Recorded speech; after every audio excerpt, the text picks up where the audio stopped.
حضرت اسماعیل علیہ السلام حضرت ابراہیم علیہ السلام کے فرزند تھے۔ حضرت ابراہیم علیہ السلام نے طویل عرصے تک اولاد نہ ہونے پر بارگاہ الہی میں دعا کی، اے میرے رب مجھے نیک اولاد عطا فرما۔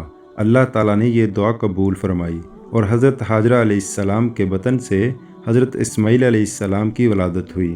قرآن مجید میں اللہ تعالیٰ فرماتا ہے، تو ہم نے اسے ایک بردبار بیٹے کی بشارت دی۔ اللہ تعالیٰ نے حضرت ابراہیم علیہ السلام کو حکم دیا کہ وہ حضرت حاجرہ علیہ السلام اور ننھے اسماعیل علیہ السلام کو ایک ایسی وادی میں چھوڑ آئیں جہاں نہ پانی تھا نہ آبادی۔ یہ مقام آج کا مکہ مکرمہ ہے۔ حضرت ابراہیم علیہ السلام اپنے اہل خانہ کو اللہ کے حکم پر وہاں چھوڑ کر واپس جانے لگے۔ حضرت حاجرہ علیہ السلام نے پوچھا، اے ابراہیم کیا اللہ نے آپ کو اس کا حکم دیا ہے؟ حضرت ابراہیم علیہ السلام نے فرمایا، ہاں۔ تو حضرت حاجرہ علیہ السلام نے کامل یقین کے ساتھ کہا، پھر اللہ ہمیں ضائع نہیں کرے گا۔ یہ ایمان، توکل اور صبر کی عظیم مثال ہے۔ واپس جاتے ہوئے حضرت ابراہیم علیہ السلام نے اپنے رب سے یہ عظیم دعا مانگی، اے ہمارے رب میں نے اپنی کچھ اولاد کو تیرے محترم گھر کے پاس ایک بے آب و گیا وادی میں بسایا ہے۔ یہ دعا آج تک قبول ہو رہی ہے۔ کچھ دن بعد حضرت حاجرہ علیہ السلام کے پاس موجودہ پانی ختم ہو گیا۔ ننھے اسماعیل علیہ السلام پیاس کی شدت سے رونے لگے۔ ماں کا دل تڑپ اٹھا۔ حضرت حاجرہ علیہ السلام پانی کی تلاش میں صفا اور مروہ کے درمیان دوڑنے لگیں۔ وہ 7 مرتبہ اسی راستے پر دوڑیں۔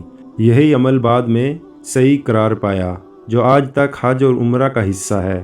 اسی دوران حضرت اسماعیل علیہ السلام نے زمین پر ایڑی ماری تو اللہ کے حکم سے زمین سے پانی کا چشمہ پھوٹ پڑا۔ حضرت حاجرہ علیہ السلام نے فرمایا، زمزم یعنی ٹھہر جا ٹھہر جا۔ یوں یہ پانی آب زمزم کہلایا۔ نبی کریم صلی اللہ علیہ وآلہ وسلم نے فرمایا، زمزم کا پانی جس نیت سے بھی پیا جائے اس کے لیے فائدہ دیتا ہے۔ آب زمزم کے ظاہر ہونے کے بعد پرندے منڈلانے لگے۔ قبیلہ جرہم کے لوگوں نے یہاں آ کر حضرت حاجرہ علیہ السلام سے اجازت لے کر یہیں سکونت اختیار کی۔ یوں مکہ مکرمہ میں آبادی کا آغاز ہوا اور حضرت اسماعیل علیہ السلام یہیں جوان ہوئے۔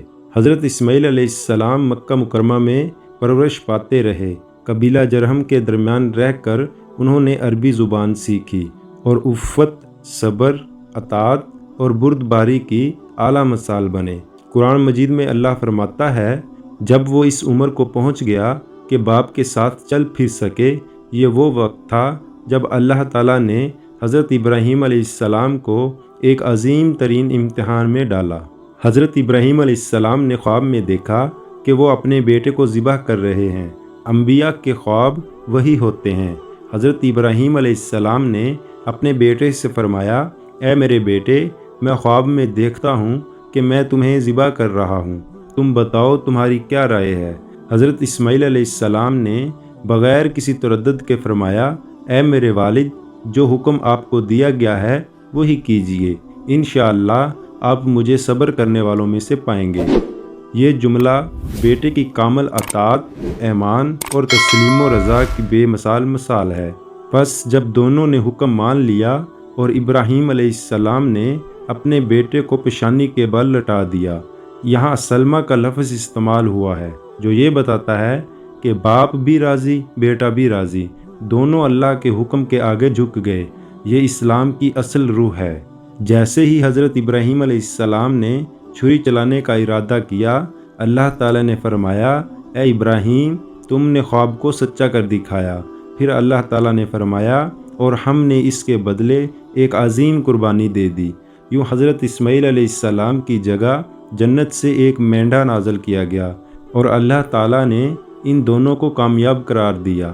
یہی واقعہ سنت ابراہیمی کی بنیاد ہے۔ نبی کریم صلی اللہ علیہ وآلہ وسلم نے فرمایا، یہ تمہارے باپ ابراہیم کی سنت ہے۔ اسی قربانی کی یاد میں امت مسلمہ ہر سال عید الاضحیٰ پر قربانی ادا کرتی ہے۔ اللہ تعالیٰ نے حضرت ابراہیم اور حضرت اسماعیل علیہ السلام کو ہمیشہ کے لیے سرفراز فرمایا اور ہم نے بعد والوں میں ان کا ذکر باقی رکھا۔ حضرت ابراہیم علیہ السلام وقتاً فوقتاً مکہ مکرمہ تشریف لاتے اور اپنے بیٹے حضرت اسماعیل علیہ السلام کو ایمان، توحید اور اخلاق کی نصیحت فرماتے۔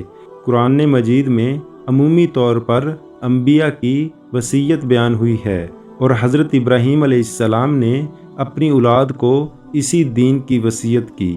یہی نصیحت حضرت ابراہیم علیہ السلام کے لیے بھی تھی کہ اللہ کے ساتھ کسی کو شریک نہ کرنا، نماز قائم رکھنا، صبر اور شکر اختیار کرنا، اللہ کے حکم پر ثابت قدم رہنا۔ قرآن مجید میں اللہ تعالیٰ حضرت اسماعیل علیہ السلام کی خاص صفت بیان فرماتا ہے، بے شک وہ وعدے کے سچے تھے اور رسول نبی تھے۔ یہ وصف ان کی پوری زندگی میں نمایاں رہا۔ حضرت اسماعیل علیہ السلام نے قبیلہ جرہم میں نکاح فرمایا۔ صحیح بخاری میں روایت ہے کہ حضرت ابراہیم علیہ السلام اپنے بیٹے کی خبر لینے آئے۔ پہلی زوجہ ناشکری تھی تو حضرت ابراہیم علیہ السلام نے اپنے بیٹے کو پیغام دیا کہ گھر کی دہلیز بدل دو۔ بعد میں حضرت اسماعیل علیہ السلام نے دوسرا نکاح کیا جو شکر گزار، نیک اور صالحہ خاتون تھیں۔ اس موقع پر حضرت ابراہیم علیہ السلام نے فرمایا، اپنی دہلیز کو مضبوط رکھو۔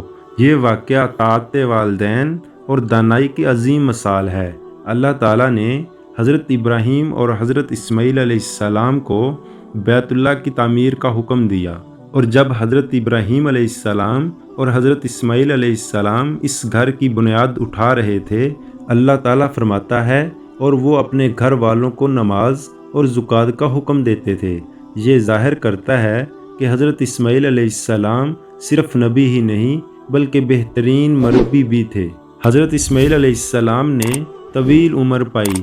آپ کی وفات مکہ مکرمہ میں ہوئی اور آپ کو حتیم حجر اسماعیل کے قریب دفن کیا گیا۔ یہی مقام آج بھی زائرین کے لیے باعث احترام ہے۔